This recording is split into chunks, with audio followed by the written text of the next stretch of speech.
ya karena stres, depresi, lalu mau ambil keputusan untuk bunuh diri, jangan, karena bunuh diri bukan jalan terbaik.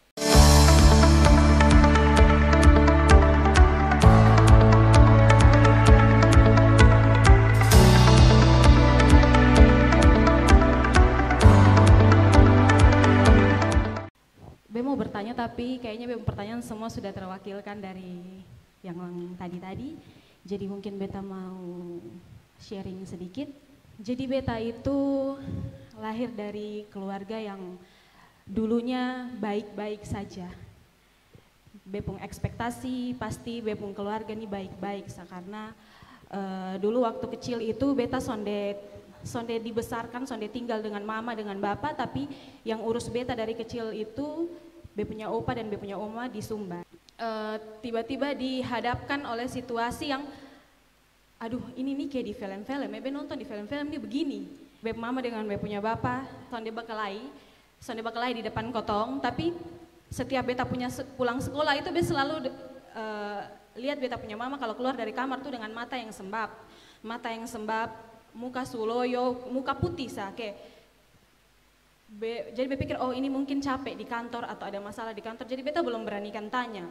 Terus tiba-tiba be punya mama dan be punya bapak tidurnya pisah kamar. Jadi bilang kenapa ini? Mungkin karena be mama mau tidur dengan be ade atau kemana karena be ade masih kecil. Jadi ini kenapa? Jadi beta orangnya paling tidak mau mencari tahu apa yang bukan beta punya porsi. Jadi pas waktu beta pulang dari sekolah waktu itu, beta tanya, beta bilang, mama kenapa? Mama bilang, mama sonde apa-apa. Beta bilang, yakin? Iya, mama sonde apa-apa. Mama tutup pintu, mama kunci. Beta habis makan, beta langsung ketuk, mama buka pintu. Beta tanya, mama kenapa? Dan saat itu mama masih menangis. Setelah itu, beta tanya mama kenapa? Mungkin mama rasa beta punya umur sudah pas untuk bercerita. Mama cerita. Singkat cerita, mama cerita semua apa yang terjadi dengan mama dan bapak. Mulai dari situ, mama memutuskan untuk mama sonde mau tinggal di rumah lagi. Dari kelas 2 SMA, mama sonde tinggal di rumah. Mama tinggal di rumah tua, di rumahnya opa. Jadi berpikir, Tuhan kenapa beta harus rasa keadaan yang sekarang.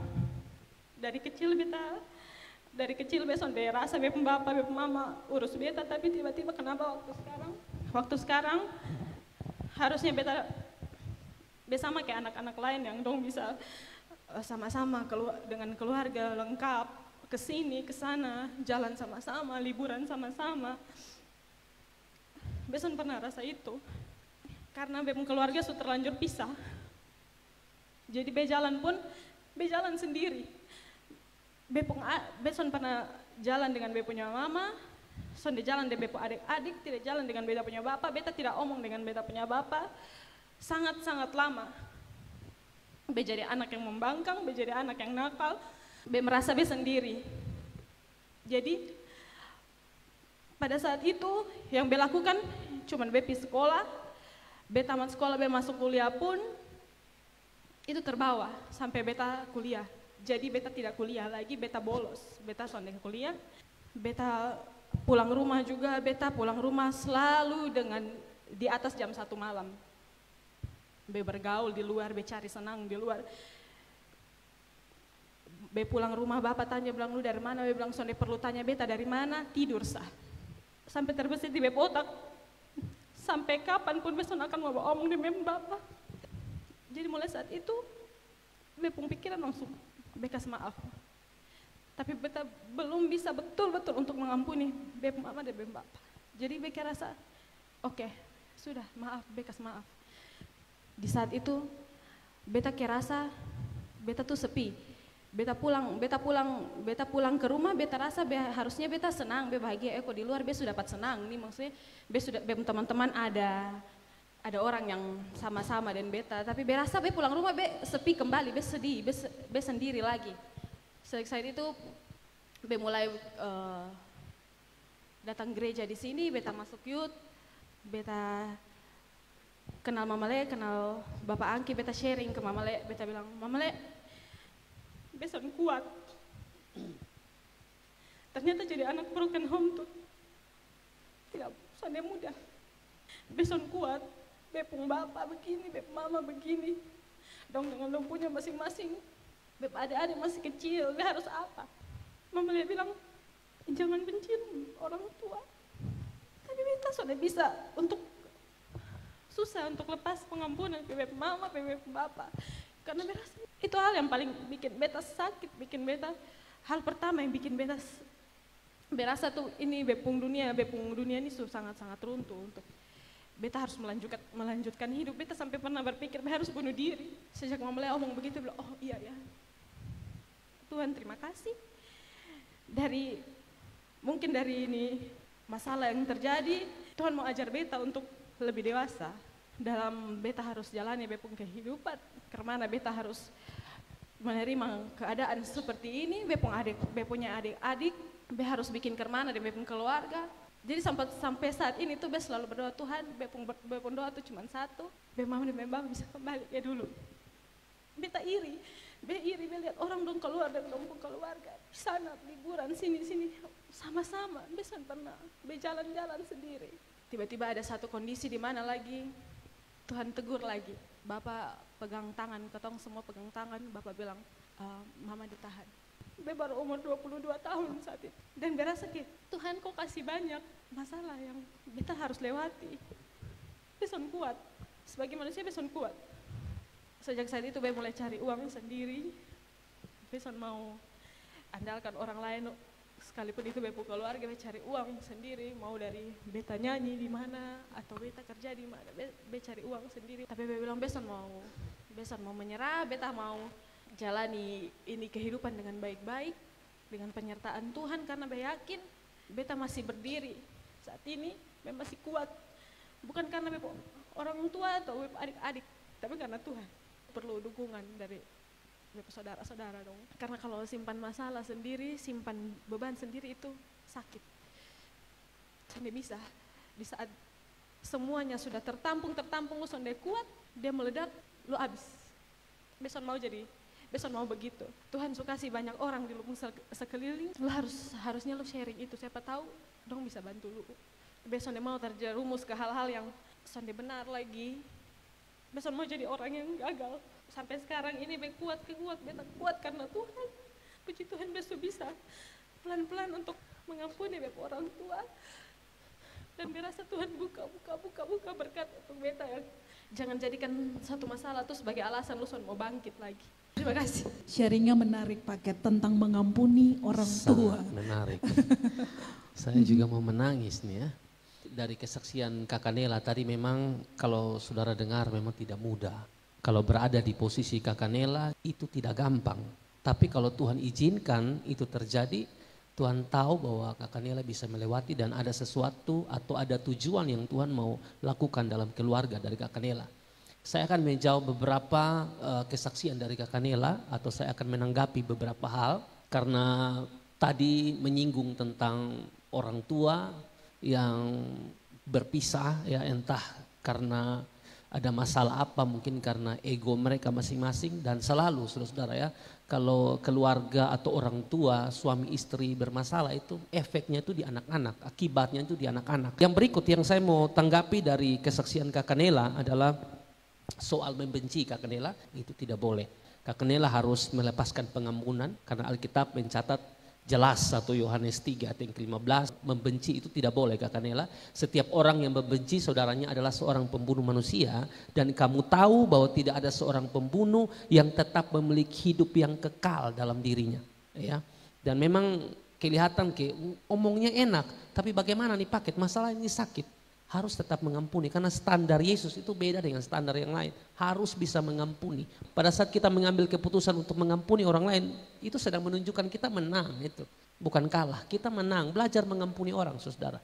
Bahkan di dalam 1 Yohanes 4 ayat yang ke-20 kan mengatakan, jikalau seseorang berkata aku mengasihi Allah dan ia membenci saudaranya, maka ia adalah pendusta. Karena barang siapa tidak mengasihi saudara yang dilihatnya, tidak mungkin mengasihi Allah yang tidak dilihatnya. Kakak Nena bilang sangat tidak suka dengan sikap orang tua, ya, tapi tetap harus mengampuni Kakak Nela. Ada cerita, kalau tidak salah itu Kakak Jublika, ya, kalau ada ikut live, Kakak Jublika tuh pernah bersaksi hal yang sama seperti yang Kakak Nela alami, tapi itu kita masih di Ruko Oibobo waktu itu.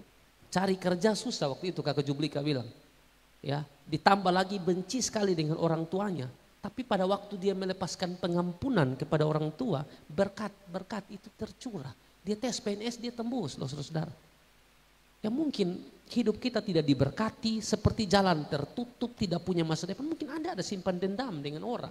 Anda sedang benci orang, stop sudah. Lepaskan pengampunan. Dan yang berikut tadi saya tangkap dari apa yang Kakak Nela sampaikan, Kakak Nita, soal sampai rasa mau bunuh diri. Itu bukan jalan keluar yang terbaik. Bunuh diri bukan jalan keluar yang terbaik. Waktu Anda melakukan itu bukan sorga, neraka. Karena tindakan bunuh diri itu kan melanggar firman Tuhan. Misalnya Keluaran 20 ayat 13 bilang jangan membunuh, termasuk jangan bunuh dirimu. Karena tindakan bunuh diri itu adalah tindakan Anda juga tidak mengasihi diri. Anda pikir Anda ke sorga? Anda pikir itu jalan pintas Anda ke sorga? Bukan, Anda pi neraka itu. Kita semua pasti mati, tapi tunggu saat Tuhan pun cara bagaimana kita pasti kembali. Bukan dengan cara bunuh diri anak-anak muda. Semua kita saya percaya ini kan Kakak Nela nih. Saya percaya mungkin yang ada di sini dengan masalah masing-masing dan yang dengar secara live juga punya masalah masing-masing dan punya keinginan untuk bunuh diri ya karena stres, depresi, lalu mau ambil keputusan untuk bunuh diri, jangan, karena bunuh diri bukan jalan terbaik. Ya, Kakak Nela tetap kuat di dalam Tuhan. Ya, sikap Kakak Nela sekarang adalah menurut paket tidak boleh jauh dari Tuhan, harus terus dekat sama Tuhan. Karena Daud bilang begini, Mazmur 62, hanya dekat Allah saja aku tenang.